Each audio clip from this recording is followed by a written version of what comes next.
എല്ലാവർക്കും വിഷു ആശംസകൾ. വിഷുവൊക്കെ കഴിഞ്ഞു അല്ലേ? നല്ല വിഷുവായിരുന്നു. രാത്രിയിൽ കണിയെല്ലാം ഒരുക്കി വെച്ചിട്ട് കിടന്നു. രാവിലെ കണി കണ്ടു. അത് കഴിഞ്ഞ് കുളിയൊക്കെ കഴിഞ്ഞിട്ട് ബ്രേക്ക്ഫാസ്റ്റൊക്കെ ശരിയായി. അങ്ങനെ ബ്രേക്ക്ഫാസ്റ്റ് കഴിച്ചു. അമ്പലത്തിൽ പോകാൻ പറ്റിയില്ല, നല്ല ജോലിയായിരുന്നു. അച്ഛനും മോളും പോയി അമ്പലത്തിൽ. അത് കഴിഞ്ഞിട്ട് പിന്നെ ഞങ്ങൾ ചോറൊക്കെ വയ്ക്കേണ്ട, അതായത് സദ്യയായിരുന്നേ. സദ്യയൊക്കെ ഉണ്ടാക്കി. പിന്നെ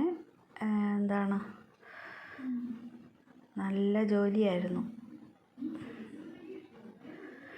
അവിയൽ, തോരൻ, പാവയ്ക്ക മെഴുക്കുവരട്ടി, പച്ചടി, പുളിശ്ശേരി, മോര്, സാമ്പാർ, പരിപ്പും പപ്പടവും ഒക്കെ ഉണ്ടായിരുന്നു.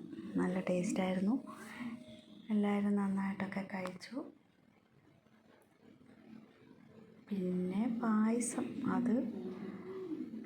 ഉണ്ടാക്കാനുള്ള ഒരു ഇതിലായിരുന്നു. അടുത്തത് ഊണ് കഴിഞ്ഞിട്ടാണ് പായസം ഉണ്ടാക്കിയത്. കാരണം അത്രേ പറ്റുള്ളൂ. നല്ല ജോലിയായിരുന്നു.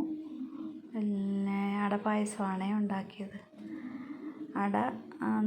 വെള്ളം തിളപ്പിച്ച് അടയിട്ടിട്ട് നന്നായിട്ട് വേവിച്ച് പിന്നെ അത് തണുത്ത വെള്ളത്തിൽ കുറേ നേരം ഇട്ടിരുന്നു. പിന്നെ ശർക്കര പാനി കാച്ചി ചവോരിയൊക്കെ ഇട്ട് അടയും ഇട്ട് അത് കഴിഞ്ഞ് നല്ല കുറി വന്നപ്പോഴത്തേക്ക് ചെറുതായിട്ട് ഒട്ടുന്ന പരുവമായപ്പോഴത്തേക്ക് തേങ്ങാപ്പാൽ ഒഴിച്ചു.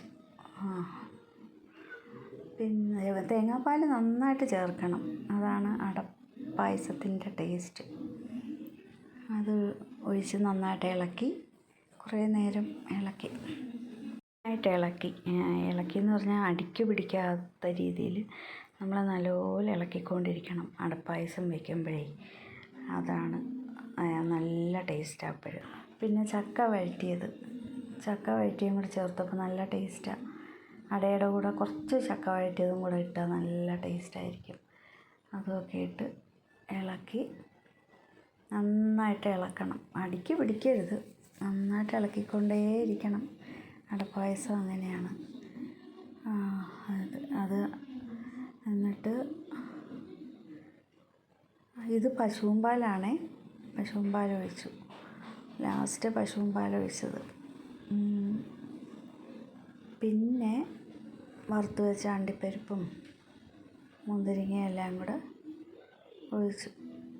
അപ്പോൾ നെയ്യും നന്നായിട്ട് ഒഴിക്കണം. പിന്നെ അണ്ടിപ്പരിപ്പും മുന്തിരിങ്ങയും വറുത്തതിൻ്റെ ആ നെയ്യില്ലേ, അതും കൂടെ ഞാനങ്ങ് ഒഴിച്ചു. നല്ലപോലെ കുറുക്കി ഒക്കെ എടുത്ത്, ഒത്തിരി വെള്ളവും ആകണ്ട, ഒത്തിരി ഇതും ആകണ്ട. അങ്ങനെ നല്ല കുറുക്കി, നല്ല പായസമായിരുന്നു. ചക്കയും കൂടെ ചേർത്തുകൊണ്ട് നല്ല ടേസ്റ്റായിരുന്നു. അങ്ങനെ പായസമൊക്കെ കുടിച്ച്. വീഡിയോ ഇഷ്ടപ്പെട്ടെങ്കിൽ എല്ലാവരും ഒരു ലൈക്ക് തരണം, കമൻറ്റ് ചെയ്യണം. Okay, bye.